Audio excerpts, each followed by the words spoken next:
All right. What is going on, ladies and gentlemen? How is it going? Today is Thursday, May 1st, which means that we start phase 2.5. And with phase 2.5, we have some patch notes, and I wanted to go through them before everybody gets in there and starts grinding and getting their characters up to level 25. So let's dive into it. These are the update notes for changes to the Alpha 2 start that went to testers on Thursday, May 1st, 2025 for the start of Alpha 2 Fresh Start on Shoal, US East. For the start of the Fresh Start realm, Shoal, we have made changes to place a heavier emphasis on crafting, processing, and gathering. The goal of these changes is to empower the Artisanship player-run economy. We spoke more about this in our April 2025 development update, timestamp to this conversation.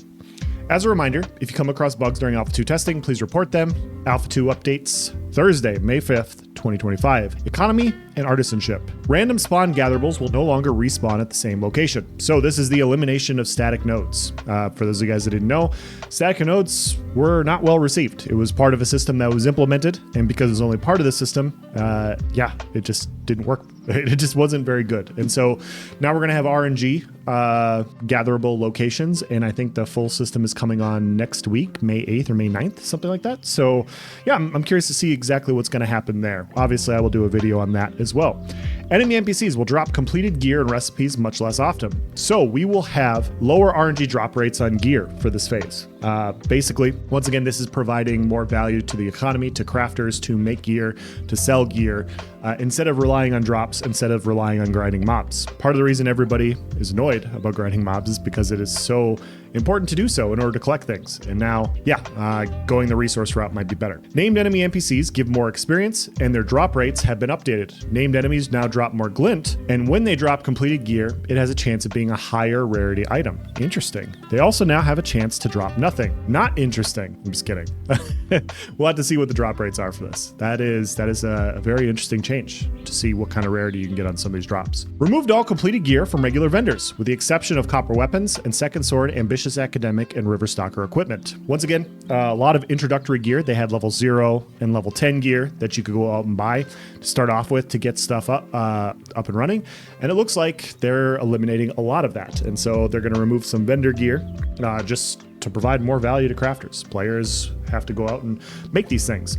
Removed all consumables from regular vendors except for rations. The consumables would be like your food, would be your scrolls, those sorts of things. And so now that is going to be more player-based, economy-based in the game than what it was before, where you could just go out and buy these things. So once again, a very interesting choice. That's a wrong way to say it. Very good choice.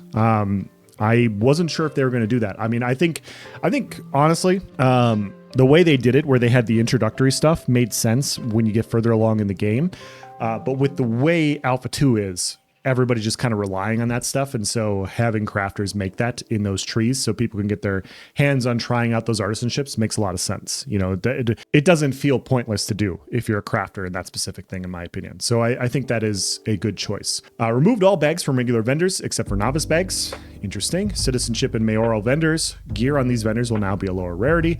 Recipe material cost has been adjusted to better account for item power. Interesting. So the more powerful it is, the more expensive it is material-wise, I'm guessing. That's interesting. Crafting recipes have been changed to require a minimum of 10 general materials. Most processing recipes will require a minimum of 3 general materials. Some animal husbandry, farming, tanning, and cooking recipes still only require 1 creature material. Be interested to see exactly how this works out. This is a substantial change from narrowing things down for processing in general. So processing, like if hypothetically, you have a piece, like I think my greatsword called for a legendary braidwood plank, right? So I process the braidwood plank into a board. And so what this is saying is potentially, instead of me requiring 1 tree, I now require 3 trees to make 1 board, potentially. And that's just one example. It could be this way for, a variety of different things. We'll have to get in there and see what that takes. But basically, higher rarity items will be harder to acquire, I think, is what I'm gleaning out of this. And I could be wrong, but that's how I'm looking at it. Stonemasonry, carpentry, and jeweler. I thought I was going to say jewelry. I got ahead of myself. Have been fixed so recipes display correctly at stations. Bay and timber fixed an issue that prevented this from being craftable. Breaching pickaxe fixed an issue that prevented this tool from being equipped after being crafted. Bay and mulch recipe has been added to farming stations. Quest events and commissions. Quest event and commission experience and glint rewards have been increased by 30%. I think this is a really good change because in general, overall experience gain and glint gain in this game has been tilted heavily towards grinding mobs, killing ads, killing NPCs, and gaining stuff off of that. And there's nothing wrong with that. There's nothing wrong with that being a core part of the loop. But it's nice when you have multiple options for gaining experience or gaining glint rewards, because sometimes you don't want to do the exact same thing over and over and over again. And so another example, Throne and Liberty, the main form of their experience gain was through doing quests. And I did like that. Honestly, when I was playing Throne and Liberty, I actually did like getting experience through quests, but you could get almost no experience through grinding mobs. And so it was just literally quest to quest to quest to quest, and that was tilted in the other direction. And in my opinion, like a good form for an MMO is obviously there will be one that's better, like whether it's quest for XP, whether it's grinding mobs for XP, but as long as they're competitive. I think in general, I also would like to see artisanship leveling provide more XP as well. I think if you want to progress in your artisan path, I think you should get a little bit more XP for spending time doing that also. That's my personal opinion. But yeah, I think this is a very good change, assigning more value, providing more incentive for this to be something for people to do is a good thing. Introductory quests now have a new reward token that can be used to get gear at a new vendor in nodes.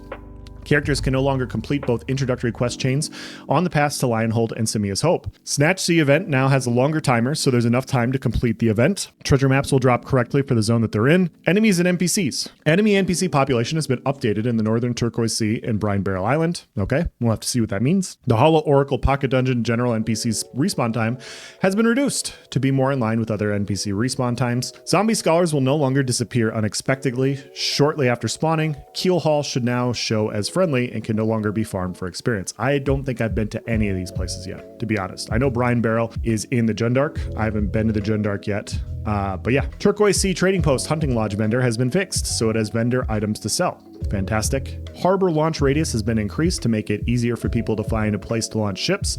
Spindle hemp equipment has been changed back to be a magical damage set. This was a huge complaint that I saw from a pretty big content creator and streamer, that basically Spindle hemp got completely switched. He didn't understand why it got switched.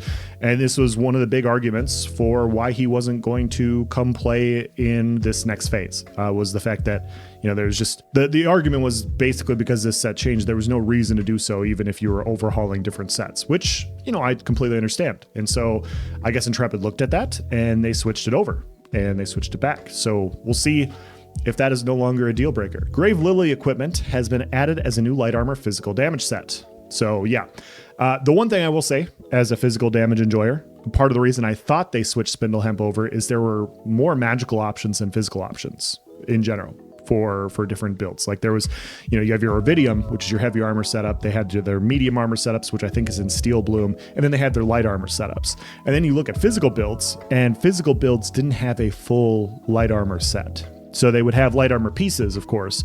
We had our heavy armor pieces, we had our medium armor, our blood runner and everything, but we didn't have a light armor set. And so there was just a disparity there. So I thought that that's why they switched Spindle Hemp over. I thought it made complete sense personally, but this also makes sense. So switching over Grave Lily equipment, we'll have to check that out and see how good it is.